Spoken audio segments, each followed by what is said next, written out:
Tim CCTV KM50 terlibat kasus Ferdi Sambo, FPI tantang Kapolri ungkap extrajudicial killing, berani. Ada keterangan yang berubah-ubah. Nah, ada keterangan berubah-ubah itu sama dari kasus Irjen FS ini dan KM50. Nah, saya bilang kasus Duren 3 lah ya.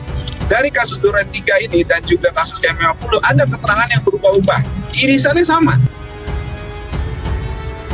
Kalau Kapolri berani membentuk tim sus dan itsus, diungkap kasus KM50 melalui proses scientific crime investigation, melalui penelahan terhadap decoder CCTV atau CCTV di KM50, maka segala kebohongan dalam kasus KM50 itu bisa terungkap.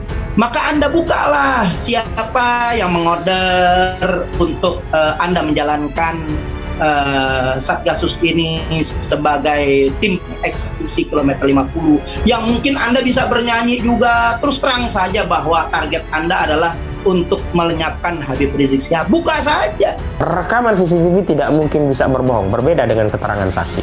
Keterangan saksi bisa direkayasa. Saksi yang satu dengan saksi yang lainnya bisa didesain agar bohong dan saling menguatkan kebohongannya. Tetapi rekaman CCTV tidak mungkin bisa dikotak-atik. Dan kalau terjadi kotak-atik, maka itu bisa terdeteksi secara saintifik. Lagi-lagi kita akan tempuh hal ini untuk memperkuat ke dunia internasional, tentu saja kita berkoordinasi dengan tim yang memang menangani hal ini dari TP3 dan kawan-kawan.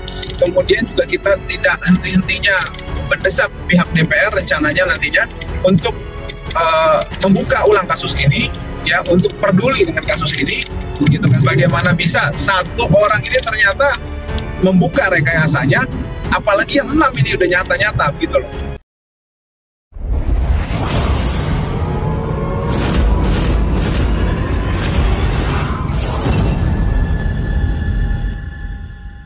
Front Persaudaraan Islam FPI buka suara perihal terseretnya nama AKBP Adi Cahya Nugraha alias Acai dalam surat dakwaan Ferdi Sambo terkait obstruction of justice dan pembunuhan berencana terhadap Nopriansah Yosua Huta Barat atau Brigadir J. Ketua Bidang Advokasi DPP FPI Aziz Yanuar mengatakan kasus KM50 adalah extrajudicial killing, kejahatan HAM yang sistematis, meluas serta diduga menargetkan FPI dan Habib Rizik Syihab. Oleh sebab itu banyak sekali diduga para pejabat negara yang terlibat diduga menyembunyikan bukti-bukti mengenai peristiwa extrajudicial killing tersebut, termasuk oknum-oknum Komnas HAM diduga ikut menjadi pelaku obstruction of justice, kata Aziz saat dihubungi Rabu 19 November. Menurut Aziz, dugaan pemusnahan CCTV di rest area KM50 sebagai bentuk menghilangkan jejak, pengaburan narasi dengan skenario palsu tembak-menembak dan pembuatan laporan oleh Komnas HAM yang justru menghalangi terbongkarnya extrajudicial killing. Itu semua menunjukkan unable dan unwilling yang menjadi ciri khas kejahatan HAM yang sistematis dan meluas. Jadi selama rezim ini masih berkuasa, maka sangat kecil harapan kasus KM50 tersebut dapat dibongkar karena memang unwilling dari para penguasa yang terlibat dalam rangkaian skenario tersebut, ujar Aziz. Walaupun, lanjut Aziz, banyak bukti-bukti yang seiring berjalannya waktu bermunculan seperti keterlibatan Satgasus pimpinan Ferdi Sambo dalam memusnahkan barang bukti dan merekayasa skenario tembak-menembak. Pertanyaannya, apakah Bapak Kapolri yang terhormat berani untuk mengungkap ini semua bersama penguasa-penguasa kita saat ini, ujar Aziz. Sebagai informasi, AKBP Adi Cahya Nugraha alias Acai, sosok yang diduga mengamankan CCTV di kasus unlawful killing atas 6 anggota Front Pembela Islam FPI di KM50 Tol Jakarta Cikampek pada 2020 lalu. Satgasus Merah Putih namanya, akan tetapi lebih pantas disebut Satgasus Merah Putih karena terlalu banyak menumpahkan darah dan bekerja di ruang yang remang-remang bahkan hitam pekat.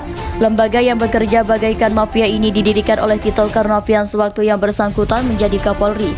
Kepala Satgasus pertama adalah Idham Aziz merangkap Kabareskrim Mabes Polri dan kedua Ferdi Sambo Kadif Propam Mabes Polri. Satgasus terlibat dalam berbagai operasi yang diantaranya pembantaian 6 laskar FPI yang dikenal dengan kasus KM50. 5 indikasi keterlibatan itu antara lain: pertama, 30 personel Propam Mabes Polri pada kasus KM50 bertugas melakukan operasi khusus, dimulai penguntitan hingga pengamanan personal. Keberhasilan dalam membebaskan 2 anggota Satgasus, Fikri Ramadan dan Yusmin Ahorela, di PN Jakarta Selatan hingga Mahkamah Agung menjadi bukti suksesnya Operasi Khusus Satgasus DKM 50. Ferdi Sambo sebagai Kadif Propam yang merangkap kepala Satgasus adalah pemain di aras Kamal Fase, Kas Mafia. Kedua tampilan Karopaminal Divisi Propam Mabes Polri Brigjen Hendra Kurniawan yang memegang celurit saat konferensi pers tanggal 7 Desember 2020 bersama Fadil Imran dan Dudung Abdurrahman adalah bukti keterlibatan nyata rekayasa kronologi yang disampaikan merupakan obstruction of justice.